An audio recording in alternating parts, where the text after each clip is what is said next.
Afrikai népmese. A majom és a leopárd.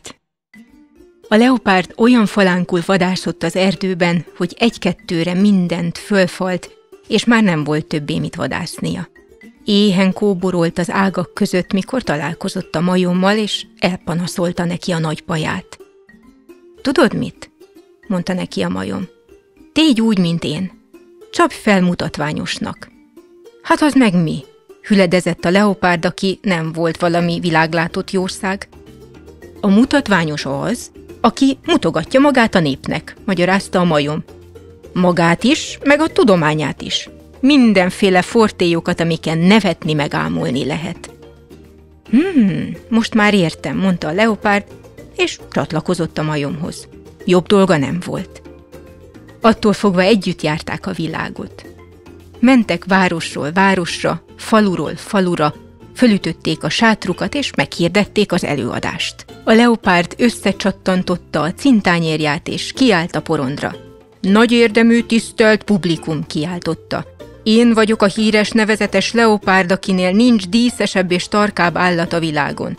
Szépségem messze földön híres, és nem akadt még ember, aki ne bírta volna számolni, hány különböző folt van a bőrömön. Olyan híres, nevezetes a szépségem, hogy a múltkor még a király is megnézett ám. Elhatározta, hogy ha majd kimúlok ebből a világból, az én bőrömből fog kesztyűt csinálni magának. Tessék, tessék, hölgyek és urak, diákok, katonák, kukták és szakácsok, jó mulatást kívánok, sok szép szerencsét, kellemetes, hasznos leopárd szemlét.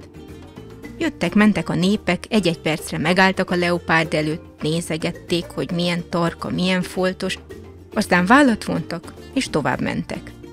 Mentek egyenest a majom sátra felé, anélkül, hogy akár egy fityinget is adtak volna a leopárd látásáért. A majom is kint állt a sátra előtt egy kis pódiumon, és így hirdette magát. Haló, haló, urak, népek, tudomásul vegyétek, nagy hírt mondok ez egyszer, megérkezett Gilbert mester, aki egyszerű majombár, épülésekre szolgál, mivel nagy a tudománya.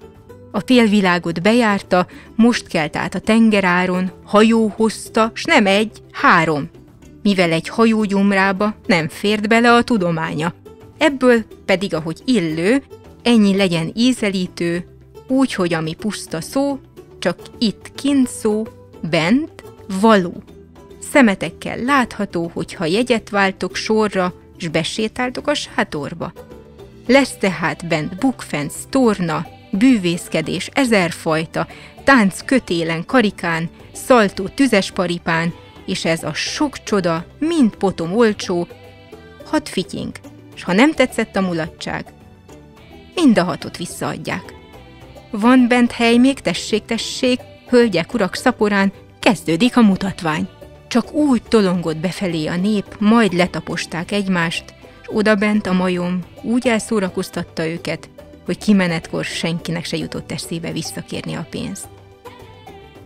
Látja a leopárd, hogy a majom zsákja tele van pénzzel, az övé meg lapos, mint az éhes csikasz horpasza.